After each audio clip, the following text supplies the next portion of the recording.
Bienvenidos.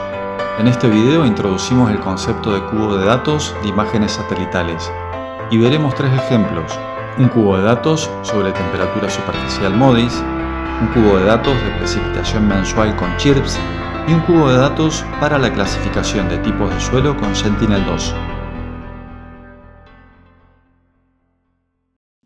Al observar una imagen tomada desde un satélite óptico, es tentador pensar que estamos viendo una simple foto de la Tierra como si fuera una fotografía aérea en alta resolución, pero eso sería una visión limitada, sería reducirla a lo que nuestros ojos alcanzan a ver, cuando en realidad hay mucho más que eso. En verdad, lo que capturan los satélites ópticos no es una simple imagen como una fotografía convencional, sino un conjunto de bandas espectrales, cada una correspondiente a una distinta longitud de onda del espectro electromagnético. Estas bandas combinadas forman una representación detallada y multidimensional de lo que ocurre en la superficie terrestre. Las bandas se pueden usar individualmente o combinadas, y además, mediante la aplicación de expresiones matemáticas sobre ellas, se generan índices espectrales, que son fórmulas diseñadas para resaltar ciertos fenómenos, como la vegetación, el agua, los suelos y las áreas urbanas, en función de su comportamiento espectral. El catálogo Absan Spectral Indices reúne más de 250 de estos índices organizados por dominio de aplicación, lo que lo convierte en una herramienta clave para interpretar y extraer información significativa de las imágenes satelitales. Este cúmulo de índices puede ser accedido desde distintos paquetes en lenguajes de programación como JavaScript, Python, R o Julia. Un excelente ejemplo de esta riqueza espectral es la misión Sentinel-2, operada por la Agencia Espacial Europea. Esta misión no genera simplemente una imagen del planeta, sino que registra 13 bandas espectrales distintas distribuidas en diferentes partes del espectro electromagnético y con distintas resoluciones espaciales, 10, 20 y 60 metros, cada una con un propósito específico. Estas bandas incluyen: banda 1, aerosol, captura información en la región del violeta, útil para la corrección atmosférica y la detección de aerosoles, resolución 60 metros. Banda 2, banda 3 y banda 4, azul, verde y rojo respectivamente, visibles al ojo humano y permiten generar imágenes en color natural, resolución 10 metros. Banda 5, banda 6 y banda 7, conocidas como Red Edge o borde rojo, cubren la transición entre el rojo y el infrarrojo cercano, fundamentales para estudios avanzados de vegetación y agricultura de precisión, resolución 20 metros. Banda 8 y banda 8A, en el infrarrojo cercano, claves para evaluar la salud de la vegetación, calcular índices como el NDVI y detectar cambios en la biomasa, resolución 10 y 20 metros respectivamente. Banda 9, vapor de agua, útil para corregir efectos atmosféricos asociados al vapor, resolución 60 metros. Banda 10, diseñada específicamente para la detección de nubes cirrus, resolución 60 metros. Banda 11 y banda 12, Suite 1 y Suite 2, bandas en el infrarrojo de onda corta, útiles para analizar contenido de humedad del suelo, nieve, hielo o detectar áreas afectadas por incendios, resolución 20 metros. Cada una de estas bandas aporta una capa distinta de información, y al combinar esta riqueza espectral con series temporales, índices matemáticos e inteligencia artificial, podemos transformar simples imágenes en verdaderos análisis dinámicos del territorio. Entonces, lo que vemos como una imagen, en realidad, es una colección multidimensional de datos espectrales. Cada porción del terreno correspondiente a un píxel de la imagen tendrá múltiples valores asociados, uno por cada banda, revelando propiedades biofísicas que no podríamos captar con nuestros sentidos. Es como si viéramos al mundo con ojos científicos. Y esto ocurre para cada punto de la Tierra observado por la misión. Pero además, estos puntos no se observan una única vez. Sentinel-2 no es solo poderosa por la cantidad de bandas que captura. Lo verdaderamente extraordinario es su capacidad de volver a mirar una y otra vez el mismo lugar del planeta con una frecuencia excelente. Durante años, esta misión estuvo compuesta por dos satélites gemelos, Sentinel-2A y Sentinel-2B, operando en la misma órbita para cubrir la superficie terrestre con alta frecuencia. Pero en septiembre de 2024 se produjo un hito importante: el lanzamiento de Sentinel-2C desde la Guayana Francesa a bordo del último cohete Vega de la Agencia Espacial Europea. Aunque Sentinel-2C fue diseñado como satélite de reemplazo, durante una etapa transitoria en 2025, los tres satélites estuvieron operativos de forma simultánea, lo que llevó la frecuencia de revisita a niveles inéditos. En ciertas regiones, ahora es posible observar un mismo punto del territorio con apenas 1 o 2 días de diferencia entre capturas. Lo regular es una revisita de 5 días. Y eso, para quienes estamos trabajando con análisis multitemporal, es una oportunidad invaluable. Este ritmo sostenido de adquisición nos permite construir series temporales detalladas, ver cómo se expande una ciudad, cómo reverdece un bosque tras un incendio, cómo evoluciona un cultivo o cómo fluctúan los cuerpos de agua. Pero claro, semejante constancia tiene un precio, no solo informático, sino también económico. Guardar y procesar esta cantidad de información implica enormes volúmenes de almacenamiento, procesamiento en la nube, infraestructura, mantenimiento y energía. Cada satélite Sentinel-2 recolecta y transmite más de 1,5 terabytes de datos por día, por lo que la constelación, en esta fase de 3 satélites activos, puede generar más de 4,5 terabytes diarios. A lo largo del año, esto representa más de 1,6 petabytes de nuevas imágenes satelitales. Hasta mediados de 2025, el archivo acumulado de la misión supera los 30 petabytes, un océano de información geoespacial que incluye productos de nivel de procesamiento 1C y nivel 2A. Y lo mejor de todo es que esta información no está bajo llave. La Agencia Espacial Europea, a través del programa Copernicus, ha impulsado una política de ciencia abierta sin precedentes.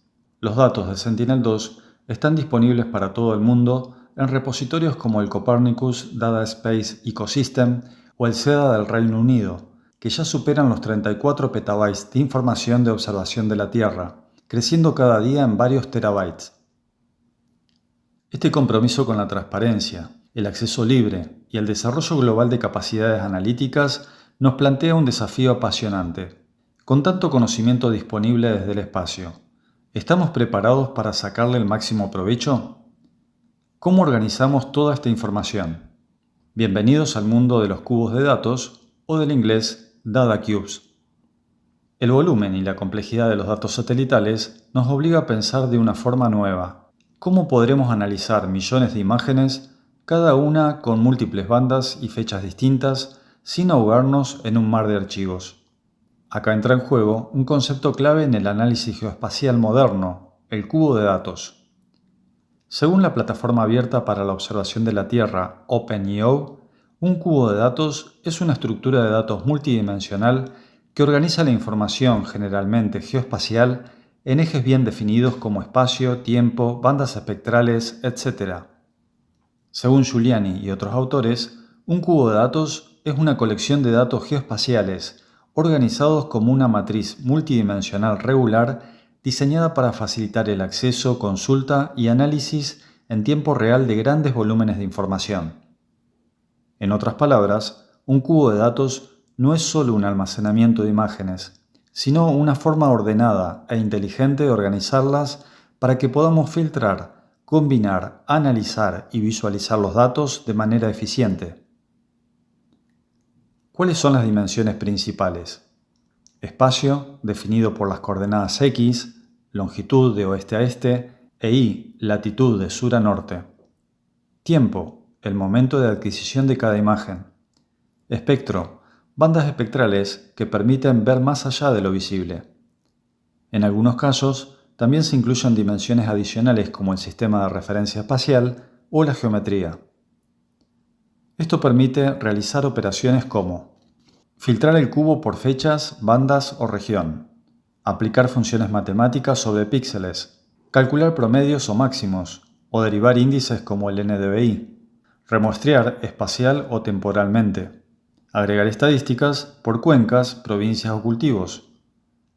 Un cubo de datos puede ser raster, organizado en grillas, o vectorial, estructurado por geometrías. Gracias a los cubos de datos, hoy es posible analizar la evolución mensual del NDVI, detectar urbanización con NDVI, entrenar modelos de Machine Learning sobre datos multitemporales, crear tableros interactivos de monitoreo ambiental. En definitiva, los cubos de datos no son solo una forma eficiente de almacenar información, sino una herramienta poderosa para transformar datos satelitales en conocimiento accionable. Comprender cómo se estructuran, consultan y transforman es clave para aprovechar todo el potencial de la observación de la Tierra. Construyendo un cubo de datos de temperatura superficial en Bahía Blanca con Google Earth Engine. En este laboratorio vamos a construir y analizar un cubo de datos de temperatura superficial terrestre para la región de Bahía Blanca, usando imágenes satelitales MODIS desde Google Earth Engine. Veremos cómo generar mapas mensuales de temperatura, cómo calcular promedios sobre todo el área y cómo exportar esta información para estudios más avanzados. Vamos a entender cómo este proceso representa un claro ejemplo del uso de cubo de datos geoespacial. Paso 1. Definir la región de interés. Comenzamos seleccionando la región administrativa de Bahía Blanca desde el catálogo GAUL de la FAO. El resultado es un polígono que define el recorte espacial de nuestro cubo de datos. Acá definimos el recorte temporal del cubo de datos. Estamos solicitando 20 meses consecutivos de datos, desde enero de 2024 hasta agosto de 2025. Paso 3. Cargar MODIS LST y convertir unidades. El satélite MODIS entrega datos de temperatura superficial terrestre LST cada 8 días. Este bloque filtra imágenes dentro del ROI y del rango temporal, convierte los valores de Kelvin a Celsius, recorta cada imagen al área de Bahía Blanca. Lo que estamos construyendo es un cubo de datos en 3 dimensiones. X e Y, el espacio, píxeles. T, tiempo, una imagen promedio por mes. Paso 4, parámetros visuales para el mapa. Configuramos una paleta de colores que irá de azul a rojo, resaltando las diferencias térmicas. Este rango se adapta a temperaturas comunes en superficie terrestre. Pasos 5 y 6. Generar imágenes mensuales y mostrarlas en el mapa. Esta lista representa la dimensión temporal del cubo. Luego, calculamos y mostramos una imagen mensual promedio para cada mes del período. Estas imágenes conforman la dimensión espacial y temporal del cubo de temperatura. Paso 7. Crear tabla de promedios mensuales. Reducción espacial. Acá aplicamos una reducción espacial sobre cada mes. Para cada imagen mensual calculamos el promedio de temperatura sobre todo el polígono de Bahía Blanca. El resultado es una tabla de 20 filas, cada una representando un mes. Ejemplo, Feature 14, fecha marzo del 2025, temperatura Celsius 19.49. Este valor corresponde al promedio de temperatura superficial en marzo de 2025, cuando se registraron eventos de inundación en la región. Esta cifra es útil para estudiar el comportamiento térmico durante ese evento extremo. Paso 8. Visualizar la serie de tiempo. En consola se imprimen 2 elementos, una tabla con los valores mensuales, un gráfico de líneas que permite visualizar tendencias, oscilaciones térmicas y meses extremos. Paso 9. Estética del mapa. Agregamos una capa de contorno para la región usando un estilo transparente y bordes negros para que los mapas mensuales se vean claramente. Paso 10. Exportar la serie al Drive. Finalmente, exportamos los datos mensuales de temperatura como un archivo CSV. Este archivo será utilizado luego en Python para aplicar modelos de análisis de tendencia y estacionalidad, completando así el ciclo de análisis del cubo de datos. Conclusión.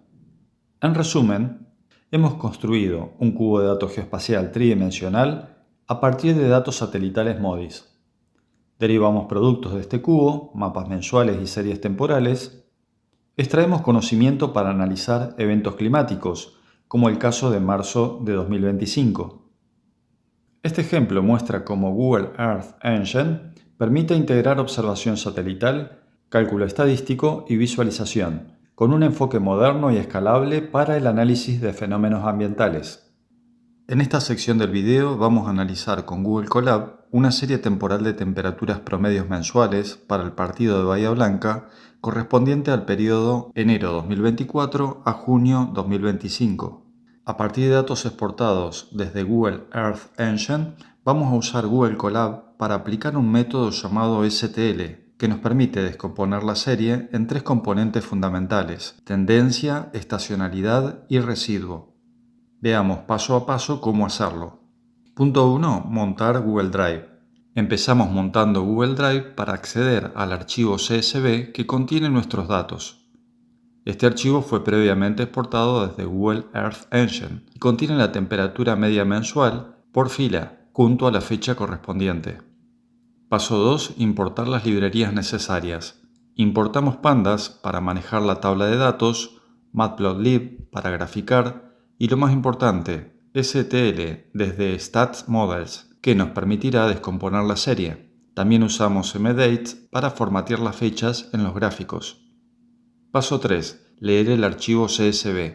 Cargamos el archivo CSV con los datos de temperatura, verificamos su contenido y el tipo de dato. En particular, la columna fecha está en el formato texto y debe convertirse a un formato de fecha real para trabajar correctamente como serie temporal. Paso 4. Procesar la columna de fecha. Transformamos la columna fecha al tipo datetime.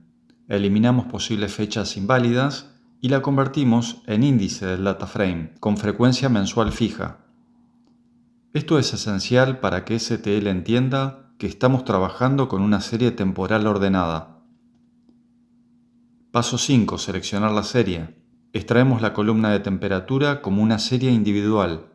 Esta variable representa la temperatura media mensual en grados Celsius para el partido de Bahía Blanca.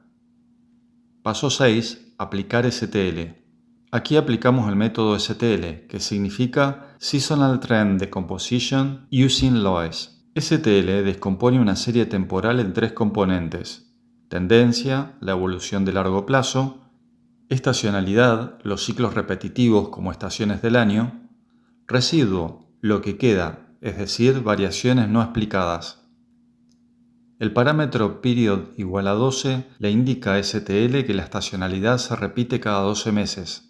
Seasonal igual 13 ajusta el suavizado de esta estacionalidad y robust igual true protege contra valores atípicos. Paso 7. Extraer las componentes. Reconstruimos cada componente como una nueva serie con su índice temporal para que puedan graficarse correctamente. Estas tres series representan la tendencia, la estacionalidad y el residuo de nuestra serie original. Paso 8. Graficar la serie y las componentes. Definimos una función que grafica cualquier componente de la serie usando fechas bien formateadas. Esto facilita la comparación visual entre los distintos elementos de la descomposición STL. Graficamos la serie original, la tendencia, la estacionalidad y el residuo, cada uno en su propia figura, para observar su evolución mes a mes entre enero de 2024 y junio de 2025. También es posible combinar en un solo gráfico varios de estos gráficos. Interpretación de los resultados. Tendencia. La tendencia muestra una baja progresiva en la temperatura media mensual, desde unos 26 grados Celsius en enero de 2024 hasta 18 grados Celsius en junio de 2025. Esta bajada puede reflejar un verano 2024 particularmente cálido, otoños e inviernos con temperaturas más frías. Esta señal no implica necesariamente un cambio climático estructural, pero sí reflejan una disminución persistente durante el periodo observado. Estacionalidad. La estacionalidad muestra un patrón cíclico anual claro, enero y febrero con valores estacionales positivos, más cálido que el promedio general, junio y julio con valores negativos, más fríos. Este patrón refleja las estaciones bien marcadas del clima templado del partido de Bahía Blanca. Residuo. El residuo representa lo que no puede explicarse por tendencia ni estacionalidad. En este caso, los residuos son pequeños y no representan estructura visible. Esto indica que STL modeló bien la serie. Si hubieran picos importantes, podría indicar meses anómalos. Conclusión final de esta sección sobre Google Colab. En este análisis aplicamos STL para descomponer una serie de temperatura mensual exportada desde Google Earth Engine. Con pocas líneas de código en Colab, logramos obtener una visión clara de cómo evoluciona la tendencia, qué ciclos estacionales se repiten y dónde hay variaciones inesperadas. La función STL es poderosa porque se adapta automáticamente a la estructura de la serie y simplifica la interpretación mediante gráficos separados, cada uno con un significado preciso. Esta técnica puede aplicarse no solo a temperatura, sino también a precipitaciones, índices de vegetación o cualquier serie temporal ambiental o climática. Visualización y análisis de un cubo de datos de precipitación mensual en Bahía Blanca, CHIRPS. En este ejercicio analizamos la precipitación mensual en el partido de Bahía Blanca, utilizando la colección satelital CHIRPS Daily en Google Earth Engine. La idea principal es construir un cubo de datos espacio-temporal de precipitación para luego visualizar capas mensuales, graficar su evolución a lo largo del tiempo y finalmente exportar sus estadísticas. ¿Qué es CHIRPS? CHIRPS significa Climate Hazards Groups Infrared Precipitation with Station Data. Es un producto de precipitación global que combina observaciones satelitales infrarrojas con datos de estaciones meteorológicas. Está disponible a resolución diaria desde 1981 con una malla espacial de aproximadamente 5 kilómetros. Es muy utilizado para estudios hidrológicos, agrícolas y climáticos en todo el mundo, gracias a su cobertura consistente y su accesibilidad. ¿Qué es un cubo de datos? En este caso, el cubo de datos es una colección tridimensional de datos estructurados según espacio, X e Y, el área geográfica de Bahía Blanca, tiempo, una capa para cada mes, variable, precipitación promedio en milímetros. Este cubo de datos nos permite realizar consultas espaciales, ¿dónde llovió más en marzo? Y temporales, ¿cómo varió la lluvia durante el año? De forma conjunta. Selección de la región Bahía Blanca. Utilizamos la colección Gaul de la FAO para recortar el área de interés. Definimos el periodo de análisis. El estudio abarca desde enero de 2024 hasta agosto de 2025. Cargamos la colección CHIRPS diaria. Filtramos espacial y temporalmente para solo conservar datos sobre nuestra región. Paleta de colores para visualización. Configuramos una escala cromática que distingue mejor las zonas con mayor o menor precipitación. Visualizamos cada capa mensual del cubo de datos. Creamos capas mensuales promediando la precipitación diaria por mes. Cada capa se muestra en el mapa. En el mapa se agregan capas con nombres CHIRPS 2024-01, CHIRPS 2025-03, etc. Estas capas muestran con distintos tonos de azul la distribución espacial de la lluvia mensual sobre Bahía Blanca.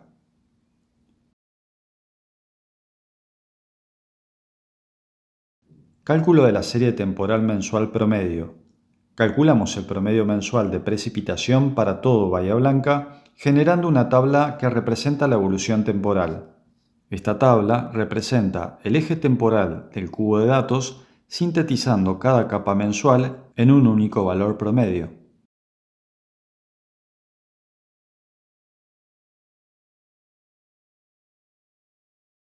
Gráfico de barras de la serie. Se visualiza en consola una serie temporal que muestra cómo evolucionó la lluvia. En la consola, el gráfico permite detectar anomalías climáticas o estacionalidades. Por ejemplo, en el mes de marzo de 2025 se registró un valor atípico de 8,21 milímetros. Este objeto representa la capa del cubo de datos correspondiente a marzo de 2025, donde se registró una precipitación muy por encima del promedio. El valor fue calculado sobre todo el área de Bahía Blanca. Mejora estética del mapa. Para facilitar la lectura, centramos el mapa, Lo mostramos en fondo satelital y destacamos el contorno de Bahía Blanca. Conclusión: este ejercicio nos permite construir y visualizar un cubo de datos mensual de precipitación, combinando imágenes diarias CHIRPS. La visualización de cada capa en el mapa junto al gráfico de evolución mensual facilita la detección de anomalías climáticas y proporciona insumos valiosos para análisis posteriores en Python.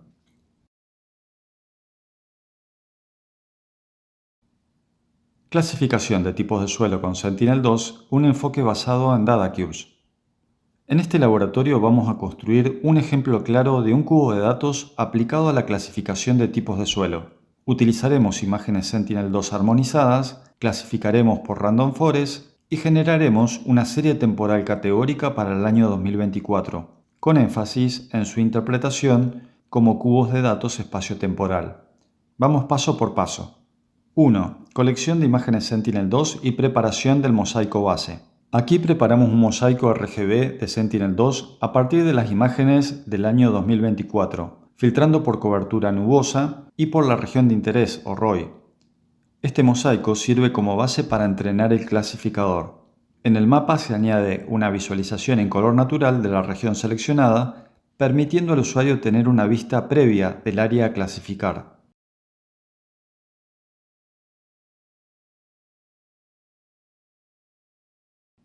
Paso 2. Definición de clases de suelo y preparación de datos de entrenamiento. Se definen manualmente 5 clases: agua, urbano, cultivos, bosque y terreno desnudo. Luego se combinan en una colección y se dividen en datos de entrenamiento, 60%, y validación, 40%, mediante una columna aleatoria. Paso 3. Entrenamiento del modelo Random Forest.